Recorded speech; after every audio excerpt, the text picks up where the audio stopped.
इंद्रियां वश में होती है। One is practice, second is detachment. अब प्रैक्टिस का मतलब क्या है कि अब हमें लगा इंद्रियां हमारे वश में नहीं है, तो आपने मुझसे पूछा क्या करना चाहिए, मैंने बोला एक काम करिए, आप मेडिटेशन करिए। तो आप 10 मिनट रोज बैठिए। 1 महीना व्यक्ति बैठता है और 1 महीने बाद कहता है कि नहीं, वही कुछ हो ही नहीं रहा। 1 महीने तो बैठिए, कुछ भी नहीं हुआ। अरे 20-25 साल आपने दिमाग को खराब किया है और आपको 1 महीने में लग रहा है कि वो दिमाग वापस ट्रैक पे आ जाएगा। Obviously it will take time. तो पहली चीज है प्रैक्टिस, कि अगर आपसे नहीं भी हो रहा, करते रहो। क्योंकि आपको ये समझना होगा, स्पिरिचुअलिटी और मेडिटेशन की प्रैक्टिस जरूरी नहीं जो आप कर रहे हो उसी में इफेक्ट करती है। मुझे कई लोग पूछते हैं कि आपको कोई एक्सपीरियंस हुआ है क्या? कई लोगों को मेडिटेशन में बहुत कुछ वो एक्सपीरियंस करते हैं, कईयों को भगवान के दर्शन होते हैं, कई अलग जगह चले जाते हैं। मैंने अपने आज तक की मेडिटेशन के प्रोसेस में ऐसा कुछ एक्सपीरियंस नहीं किया कभी भी। तो मुझे तो लगना चाहिए दूसरों को सुन के कि मैं तो कुछ सही कर ही नहीं रही हूँ।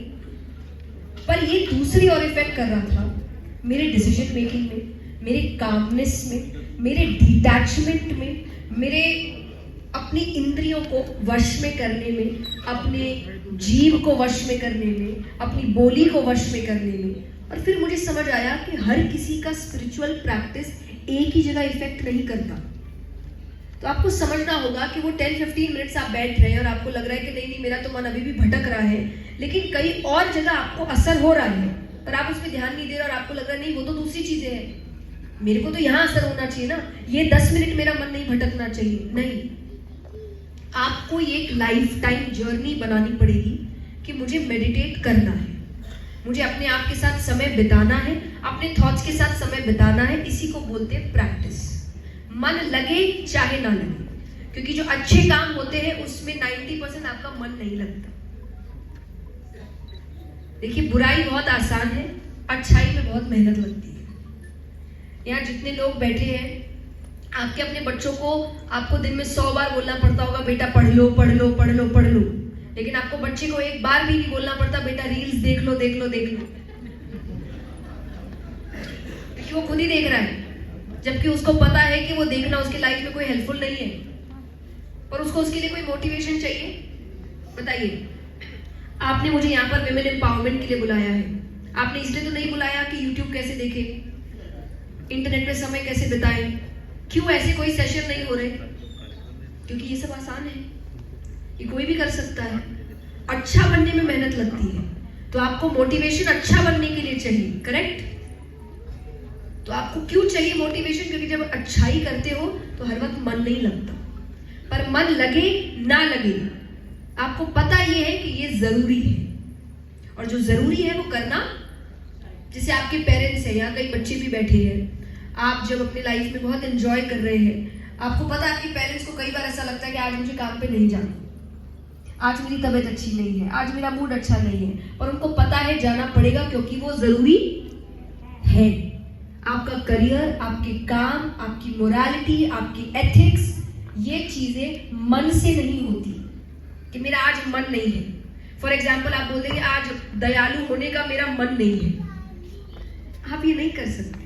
और ऐसा होगा कई बार आपका मन नहीं होगा, कई ऐसे लोग होंगे जिनको देखकर आपको लगेगा कि भाई इनसे तो दयालु होना ही नहीं पर आपको पता है कि दयालु होना अच्छा होता है, वो जरूरी है। तो मेरा मन हो ना हो मुझे करना। तो one is practice, second is detachment. अब डिटैचमेंट का मतलब क्या होता है, कोई बता सकता है मुझे? एनीवन? Yes please. हाँ बोलिए। सो मैम, अपनी जो सांसारिक रिस्पॉन्सिबिलिटीज़ हैं उन सभी को पूरा करते हुए भी उनसे मोह से थोड़ा सा दूर रहना। I mean, you don't have a fear to lose anything. Exactly. Thank you so much. पर जो उन्होंने कहा मैं आपको दोहराऊंगी क्योंकि उनके आसपास वालों को सुनाई दिया होगा, बाकी को नहीं। पर हमें डिटैचमेंट का मतलब मैक्सिमम आज के समय में सबको लगता है सब कुछ छोड़ देना। इसलिए इसकी प्रैक्टिस बुढ़ापे में करते हैं लोग कि लाइफ में सब कर लिया, अब बुढ़ापा आ गया, अब हम कथाओं में जाते हैं, कई बार जो बहुत एजेड है वो आते हैं कि जय जी सब कर लिया, कमा लिया, जीवन जी लिया, अब भगवान में लगना है, सब कुछ छोड़ के, अब किसी में मोह नहीं है। एंड आई एम लाइक, अब क्या लगना है, अब करके क्या करोगे आप? कि वही बात है कि जब व्यक्ति बूढ़ा हो चुका है, ज्यादा समय बचा नहीं है, और वो कहता है भगवान को बुलाएंगे, भगवान कहता है हम बुलाएंगे।